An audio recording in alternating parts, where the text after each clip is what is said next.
బాలరాజ్ యాదవ్ గారు. తమ్ముడు విద్యార్థి ఉద్యమంలో మీ అందరికీ సుపరిచితుడు.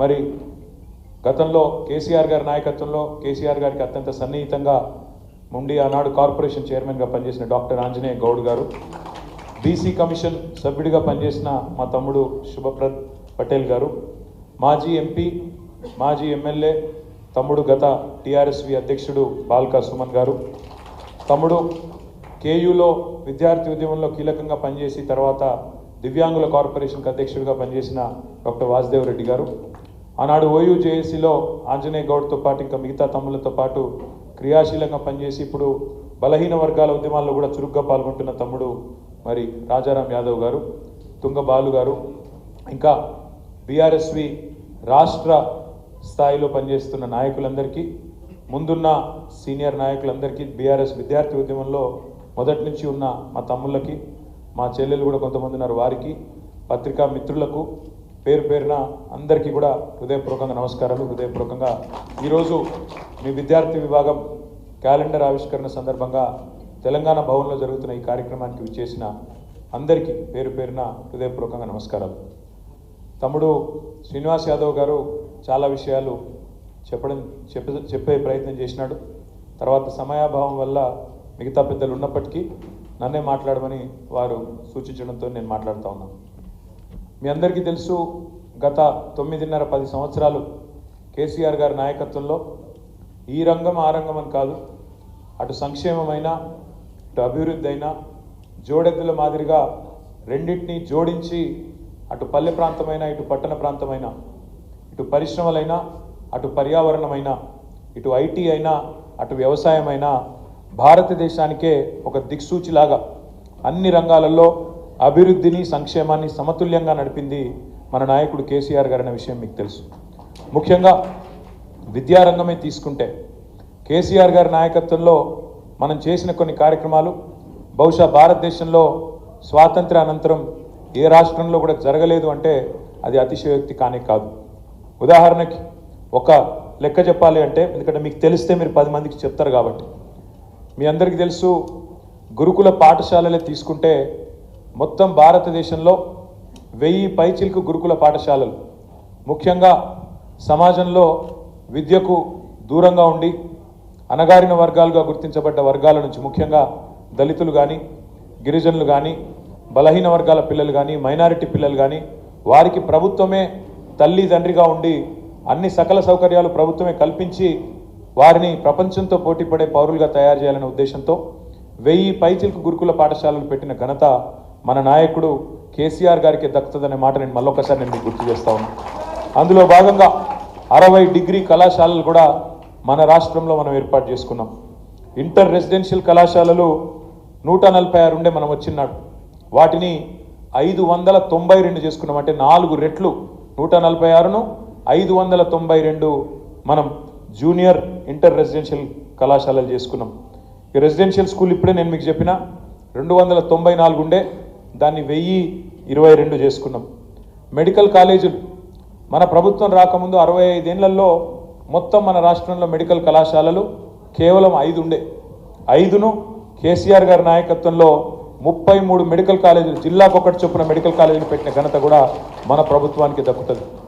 మెడికల్ కళాశాలలు మాత్రమే కాకుండా, ఎందుకంటే డాక్టర్లకు మరి తమ వృత్తిని సవ్యంగా చేయాలంటే నర్సింగ్ సిబ్బంది కూడా అవసరం ఉంటారు కాబట్టి 33 జిల్లాలకు 33 నర్సింగ్ కళాశాలలు కూడా ఏర్పాటు చేసిన ఘనత కూడా మన నాయకుడు కేసీఆర్ గారికి దక్కుతుందనే విషయం కూడా మీకు తెలుసు.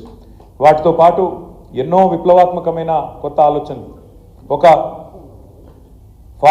ఫారెస్ట్ యూనివర్సిటీ, అదేవిధంగా ఒక హార్టికల్చర్ యూనివర్సిటీ, ఒక మహిళా యూనివర్సిటీ, ఇట్లా ఎన్నో రకాల ఆలోచనలు.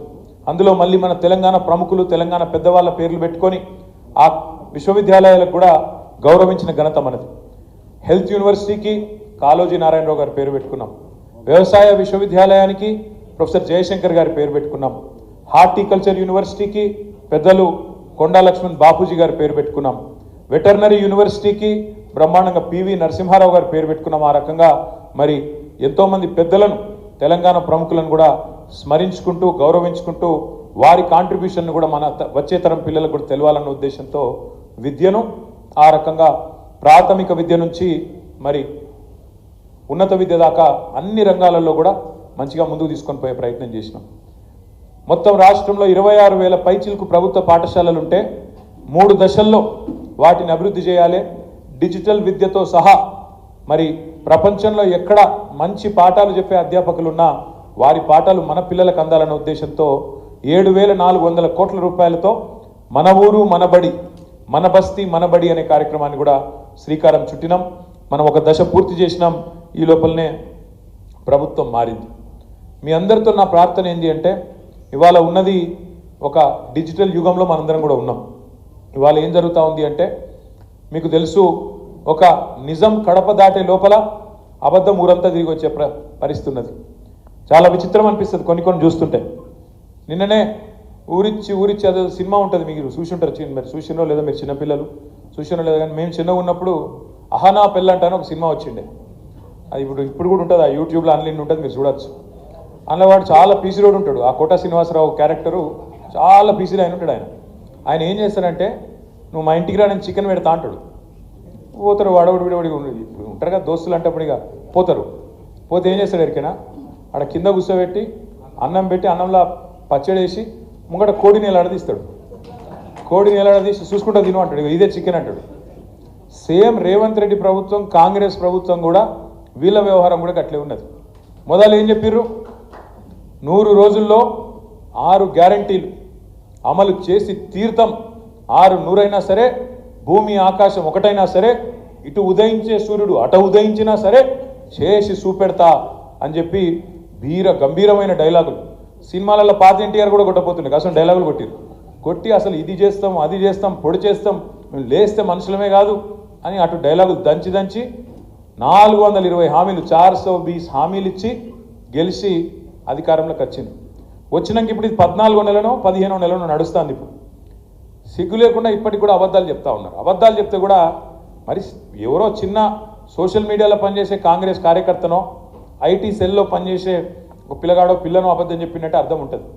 కానీ ముఖ్యమంత్రి, ఉప ముఖ్యమంత్రి వాళ్ళు నిన్న మాట్లాడిన మాటలు వింటే నవ్వాలని ఏడవాలని తెలుస్తలేదు. ముఖ్యమంత్రి గారు నిన్న కొడంగల్లో స్పీచ్ ఇస్తున్నారు. మేము ఇవాళ ఒక చారిత్రాత్మకమైన కార్యక్రమానికి శ్రీకారం చుడుతున్నాం అన్నాడు. నేనేం చేస్తున్నాడు అని నేను అనుకుంటే, రేషన్ కార్డులు ఇచ్చే కార్యక్రమం చారిత్రాత్మకం అట.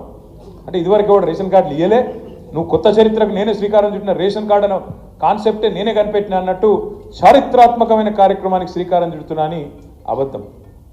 ఇంకా గౌరవం ఏంటంటే, ఉప ముఖ్యమంత్రి బట్టి విక్రమార్క గారు నిన్న చెప్తారు, ఎక్కడో మాట్లాడిన ఆయన కూడా, ఒక్క రేషన్ కార్డు ఇవ్వలే టీఆర్ఎస్ ప్రభుత్వం అని బట్టి విక్రమార్క చెప్తాడు. ఇగో ఎన్ని జూట మాటలు ఉంటాయంటే వీళ్ళే, ఇగో నేను చూపెడతాం మీకు, ఒక్కసారి మీరు చూడుతాం. ఇది పట్టుకోరా, నువ్వు పట్టుకోండి, నేను పట్టుకుంటా, 2 నువ్వే పట్టుకుంటే ఇట్లా. ఇగో ఇది బట్టి విక్రమార్క గారు స్వయంగా మధిర నియోజకవర్గంలో 2000 ఆయన ట్వీట్, అది ట్వీట్ డేట్ చూడండి, 2021 జూలై 26 రేషన్ కార్డులు ఇచ్చుకుంటే దిగిన ఫోటో. ఏదో ఆయన సొంత నియోజకవర్గంలో బట్టి విక్రమార్క గారు, మన జిల్లా పరిషత్ చైర్మన్ ఆనాడు లింగాల కమల్ రాజు గారు ఇద్దరు కలిసి రేషన్ కార్డులు ఇచ్చుకుంటే దిగిన ఫోటో ఇది. అబద్ధాలు ఎట్లా చెప్తారంటే ఒక ఇంత అన్యాయం. ఇది జూలై 2021 జూలై 26 నాడు దిగిన ఫోటో, రేషన్ కార్డు ఇచ్చుకుంటా. 1-2 కాదు, మన ప్రభుత్వం ఉన్నప్పుడు మనం ఇచ్చింది 6,50,000 రేషన్ కార్డు. కానీ మనం దాని ఏదో చారిత్రాత్మక కార్యక్రమం మనం అనుకోలేదు. ఇది రొటీన్ కార్యక్రమం కదా, పేదవాళ్ళకు సంబంధించిన కార్యక్రమం కదా, మీ సేవల దరఖాస్తు పెట్టుకుంటే ఆటోమేటిక్ వచ్చేదే కదా, ఇందులో ఏం పెద్ద ముచ్చట్టున్నది అని చెప్పి మనం రేవంత్ రెడ్డి గారి లెక్క ప్రభుత్వ పైసలు దండగా పెట్టి పెద్ద సభలు పెట్టి నేను కొత్త చరిత్ర సృష్టిస్తున్నా అని చెప్పి మనం డైలాగులు కొట్టలే, సన్నాయి నొక్కలే, అబద్ధాలు ప్రచారం చేయలే. కానీ చేయకుండానే 6,50,000 రేషన్ కార్డులు ఇచ్చినాం. కానీ ఇక్కడ కూర్చున్న మా తమ్ముళ్ళకు కూడా చాలామందికి విషయం తెలియదు. కాంగ్రెస్ వాడు ఒక్క కార్డు ఇవ్వలే మీరు అనే వరకు మనం కూడా ఇవ్వలేదేమో, మనకు తెలియదు కదా అని మనం అనుకున్నాం. అందుకే ఇవాళ వాస్తవం ఏంటి అంటే, గోబెల్స్ వారసులు, కాంగ్రెస్ వాళ్ళు గోబెల్స్ వారసులు, వాళ్ళు 1 కాదు 2 కాదు 420 హామీలు ఇచ్చారు. 1 కాదు 2 కాదు. ఈ పుస్తకం మీ అందరికి నేను పంపిస్తా. 420 హామీలు కాంగ్రెస్ పార్టీ ఇచ్చిన 420 హామీలు ఇవి. మొత్తం ఇలా ఏమేమి నరికింది యాదుకుందా మీకు? డిక్లరేషన్లు అన్నారు. డిక్లరేషన్ అనేది చాలా పెద్ద మాట ఇంగ్లీష్లో. డిక్లరేషన్ అంటే చరిత్రలో చాలా చాలా చారిత్రాత్మకమైన నిర్ణయాలు తీసుకున్నప్పుడు గతంలో పెద్దలు మహానుభావులు వాళ్ళు డిక్లరేషన్లు ఇద్దరు. కానీ కాంగ్రెస్ వాళ్ళ డిక్లరేషన్లుగా నాలుగే గీసి పారేసుకుంటుంది కూడా వనికిరాని డిక్లరేషన్లు ఒకటి కాదు ఎన్నో చేసింది. రైతు డిక్లరేషన్ అని చెప్పి రాహుల్ గాంధీ గారు వచ్చి వరంగల్లో చేసింది. ఎస్సీ డిక్లరేషన్ అని చెప్పి ఎస్సీ ఎస్టీ డిక్లరేషన్ అని చెప్పి చేవెళ్లలో మల్లికార్జున్ ఖార్గే గారు వచ్చి చేవెళ్లలో మల్లికార్జున్ ఖార్గే గారు. బీసీ డిక్లరేషన్ అని కామారెడ్డిలో సిద్ధరామయ్య గారు వచ్చి వారు. యువజన డిక్లరేషన్ విద్యార్థి డిక్లరేషన్ అని చెప్పి హైదరాబాద్లో ప్రియాంక గాంధీ గారు. ఇట్లా ఇక్కడున్న వాళ్ళని మార్కెట్లో నమ్ముతలేరు, వీళ్ళని నమ్మే పరిస్థితి లేదని చెప్పి ఢిల్లీకి వెళ్ళి టూరిస్టులను తీసుకొచ్చి వాళ్ళని ఒక్కొక్కరిని ముంగటబెట్టి మేము ఒక మాట చెప్పినామంటే శివగామి లెక్క మా మాటనే శిలాశాసనం అని చెప్పి డైలాగులు కొట్టి డిక్లరేషన్ల పేరిట ఉదరగొట్టింది. డిక్లరేషన్లు అంటే కూడా ఎవరు నమ్మతలేడని చెప్పి ఇంకో దుకాణం చేసారు.